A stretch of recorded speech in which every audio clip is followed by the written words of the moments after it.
আসসালামু আলাইকুম। দর্শক, আওয়ামী লীগ তো নিষিদ্ধ হলো, তবে এই নিষিদ্ধ হওয়ার কারণে আওয়ামী লীগ যে খুব বেশি ক্ষতিগ্রস্ত হবে না সেই ধরনের কথা আগেই মন্তব্য করেছি। ধরে নিলাম যে আওয়ামী লীগ সত্যি সত্যি ক্ষতিগ্রস্ত হয়েছে, আর কখনো সোজা হয়ে দাঁড়াতে পারবে না। কিন্তু বিএনপির আসলে কি হবে? বিএনপিকে এখনও আশায় আছে যে নির্বাচন হবে, কখনো নরম সুরে কখনো গরম সুরে তারা যে দাবি জানিয়ে যাচ্ছে এবং তাদের সে দাবি সরকার রাখবে, এটি মনে করার ন্যূনতম কোনো কারণ নেই। এবং যদি এই ধারা অব্যাহত থাকে, যে দৃষ্টান্ত আমাদের সামনে একের পর এক উপস্থাপিত হচ্ছে, যে এনসিপি জাতীয় নাগরিক পার্টি বা সাবেক ছাত্র সমন্বয়করা যে দাবি তুলছে, এক ধরনের উত্তেজনা সৃষ্টি করে, কোথাও কোথাও মবের সৃষ্টি করে সরকার সেগুলোই করছে, সেগুলোই মেনে নিচ্ছে। এবং এগুলো তো স্পষ্ট যে তাদের মধ্যে একটা পর্দার আড়ালে যেই সমঝোতাগুলো আছে, কিংবা তারা মিলেমিশেই সরকার চালাচ্ছে, সেই জায়গা থেকে একটা প্লট নির্মাণ করার মাধ্যমে, প্রতিটি প্লট নির্মাণ করার মাধ্যমে এক একটা দাবি মেনে নেওয়া হচ্ছে। যদিও আমরা দেখেছি যে এর আগে রাষ্ট্রপতিকে অপসারণের যে দাবি, সেখানে বিএনপির আপত্তি ছিল, নতুন করে সাংবিধানিক সংকটের সৃষ্টি হবে, সেটি হয়নি। তবে আমার মনে হয় এখন সেদিকেই যাচ্ছে, রাষ্ট্রপতির অপসারণের দাবি করবে। পরবর্তীতে হয়তো তাদের যে দাবি বিপ্লবী সরকার গঠন করা, সেটি তারা করতে পারে।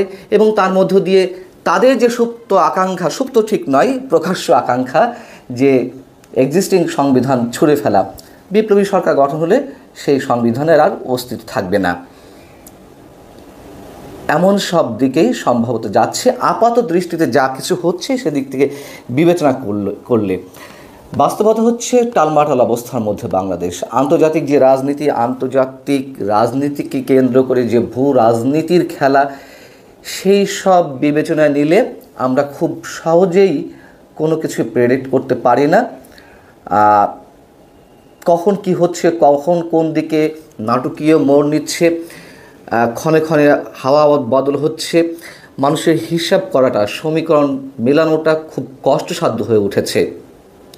আমরা আওয়ামী লীগ নিষিদ্ধের বেলা দেখলাম যে বিএনপির যে অস্পষ্টতা, তারা তাদের রাজনীতির জায়গায় হয়তো ঠিক ছিল যে সাপও মারবে লাঠিও ভাঙবে না। এদিকে তারা চাইছে না যে একটা বৃহৎ রাজনৈতিক দল হিসেবে আরেকটি বৃহৎ রাজনৈতিক দলকে একেবারে নিশ্চিহ্ন করে ফেলতে, নির্মূল করে ফেলতে তারা সাধারণ মানুষের কাছে গ্রহণযোগ্যতা চাইছিল, হয়তো বিষয়টা এরকম। এবং অন্যদিকে এই যে ছাত্র সমন্বয়করা কিংবা এনসিপি বা তরুণ যুবকদের যে দল, তারা তাদেরকে খেপাতে চাইছিল না। বিষয়টা হচ্ছে যে আমরা দেখলাম যে শুরু থেকে বলে আসা হচ্ছিল বিএনপির পক্ষ থেকে আওয়ামী লীগ নিষিদ্ধের বিষয়টি জনগণের উপর ছেড়ে দেওয়া। তো জনগণের উপর ছেড়ে দেওয়া, সেটি কীভাবে জনগণ নির্ধারণ করবে? তার ব্যারোমিটারটা কি, তাদের মানসিকতা পরিমাপের?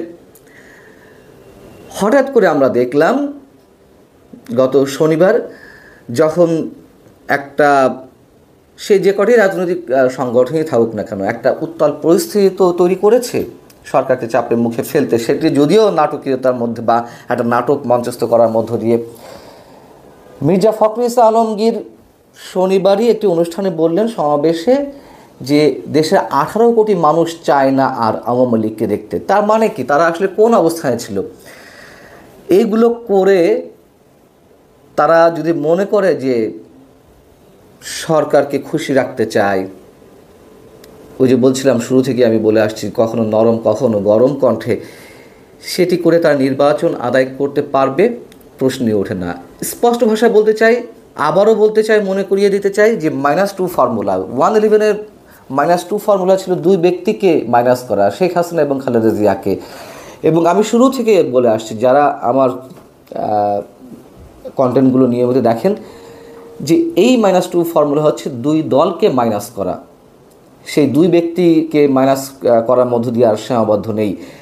আওয়ামী লীগ নিশ্চিহ্ন করার পথে হাঁটছে সরকার, পাশাপাশি বিএনপিকেও মাইনাস করবে। এখন ধরে নিলাম যে একটা নির্বাচন হলো, সেই নির্বাচনটি সুষ্ঠু হবে কোনোভাবেই আমরা আশা করতে পারি, এবং সেই নির্বাচনে বিএনপি ক্ষমতায় আসবে। যা কিছু দেখা যাচ্ছে এই রাজনীতি বাংলাদেশের মধ্য থেকে আর নিয়ন্ত্রিত হচ্ছে না, এটি অবশ্যই রিমোট কন্ট্রোলের মাধ্যমে নিয়ন্ত্রিত হচ্ছে।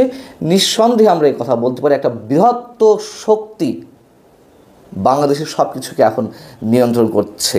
আমরা যদি সেনাপ্রধানের কথায় আসি, সেনাপ্রধানের কি পরাজয় ঘটল? গত 25 ফেব্রুয়ারি তিনি যে বক্তব্যটি দিয়েছিলেন সারা বাংলাদেশের মানুষের মনে রেখাপাতের সৃষ্টি করেছিল। তিনি বলেছিলেন যে তার জীবনের অন্য কোনো টার্গেট নেই, ইচ্ছে নেই, একটা অবাধ সুষ্ঠু নির্বাচনের মাধ্যমে বাংলাদেশকে একটি সুষ্ঠু গণতান্ত্রিক প্রক্রিয়া উত্তরণের মাধ্যমে তিনি বিদায় নিতে চান, এবং সেই নির্বাচন অবশ্যই ফ্রি, ফেয়ার এবং ইনক্লুসিভ হবে। সেই ইনক্লুসিভ নির্বাচন বলতে অবশ্যই তার মধ্যে আওয়ামী লীগের কথা ছিল, আমরা এটা ধরে নিতে পারি। এবং তিনি তো পরবর্তীতে এই যে সার্জিস আলম কিংবা হাসনাত আবদুল্লাহ, তাদের কাছে তিনি তার অভিমত ব্যক্ত করেছিলেন যদি রিফাইন্ড আওয়ামী লীগ হয়ে আসে। আমি এটা পার্সোনাল তার মন্তব্য, এটা আমি কখনোই ধরতে চাই না। এটি দেশের প্রয়োজনেই একটি সুষ্ঠু রাজনৈতিক প্রক্রিয়ার মধ্য দিয়ে এগোনোর জন্য তিনি এই মন্তব্যটি করেছিলেন। কিন্তু আমরা দেখতে পেলাম যদি আওয়ামী লীগ নিষিদ্ধ থাকেই বা চূড়ান্তভাবে আদালতের মাধ্যমে নিষিদ্ধ করা হয়, তাহলে সেনাপ্রধানের সেই ইচ্ছের প্রতিফলন আর দেখা যাবে না। এবং আপাতত পর্যন্ত আমরা ধরে নিতে পারি যে সেনাপ্রধানকে এক ধরনের চ্যালেঞ্জের মুখেই সম্ভবত ফেলা হয়েছে, সেটি জাতীয় নাগরিক পার্টি, এনসিপি কিংবা জামায়াতে ইসলামী অথবা বিদেশি সেই শক্তি, এটি হতেই পারে। আমি শুরুতেই বলছিলাম যে কোনো কিছু খুব সহজে প্রেডিক্ট করা যাচ্ছে না। এখন যেভাবে বাংলাদেশের রাজনৈতিক যে টালমাটাল অবস্থা, তাতে করে আমরা নিশ্চিত করে কিছু বলতে পারছি না। তবে এটাও সত্য, মানুষ এখনও পর্যন্ত সেনাবাহিনীর দিকে তাকিয়ে আছে। কেন আমি কথা সেনাবাহিনী তুলছি? আবারও সেই পুরনো কথা বলতে হয়। 5 আগস্ট অবশ্যই সেনাবাহিনী একটা বড় রোল প্লে করেছিল। সেই জায়গাটিতে যদি সেনাপ্রধান না থাকতেন, তাহলে বাংলাদেশ আরও ভয়ঙ্কর বিপর্যয়ের মধ্যে যেত। যেহেতু তিনি মানুষকে আস্থা রাখতে বলেছিলেন তার উপরে, সেই জায়গা থেকে মানুষ এখনও সেনাবাহিনীর দিকে তাকিয়ে আছে। তারা বা সেনাপ্রধান কতটুকু সফল হবেন কি হবেন না আমরা সেটা জানি না, তবে মানুষ তাকিয়ে আছেন, এটি বাস্তবতা। এবং যে বিদেশি শক্তির কথা বলছিলাম, নির্বাচন হবে কি হবে না, অনেকেরই আশঙ্কা যে বাংলাদেশ আফগানিস্তান হতে যাচ্ছে কিনা।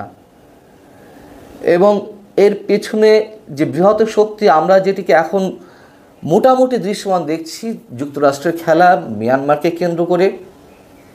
যদি সত্যি রাখাইনের উদ্দেশ্যে বাংলাদেশের কথিত মানবিক করিডোর দেওয়া হয়, সেক্ষেত্রে আন্তর্জাতিক যে খেলা শুরু হবে, সেক্ষেত্রে বাংলাদেশ তো ওয়ারফিল্ড বা ব্যাটেল ফিল্ড যেভাবে বলি না কেন, সেই জায়গাটিতে যাবে। এটুকু আমরা স্পষ্ট করে বলতে পারি। যারা খেলছেন এই খেলাগুলো, আমার স্পষ্ট ধারণা শেষ মুহূর্ত পর্যন্ত তারা সফল হবে না। এখন সেই শেষ মুহূর্তের মাঝখানের সময়টা কতখানি আমি সেটিও স্পষ্ট করে বলতে পারছি না। তবে মাঝখানে যে সময়টুকু, শুধু সেটুকুই জানি যে সেখানে কি ঘটবে, ব্লাডশেড ঘটবে, অনেক রক্তপাতের ঘটনা ঘটবে, অনেক মানুষের প্রাণহানি হবে। কিন্তু এটুকু নির্দ্বিধায় বলতে পারি, এই মেয়াদটি, মাঝখানের মেয়াদটি যাই হোক না কেন, 1 বছর, 2 বছর, 25 বছর, 30 বছর, আমার কথা শুনতে হতে খারাপ লাগতে পারে, কিন্তু শেষ মুহূর্ত পর্যন্ত সেই শক্তি টিকবে না, এটুকুই অন্তত আমার দৃঢ় বিশ্বাস। খেলার বাকি আছে অনেক, তবে সেই খেলাগুলো নিশ্চয়ই আমাদের জন্য ন্যূনতম সুখকর কিছু নয়। আল্লাহ হাফেজ, ভালো থাকুন সবাই।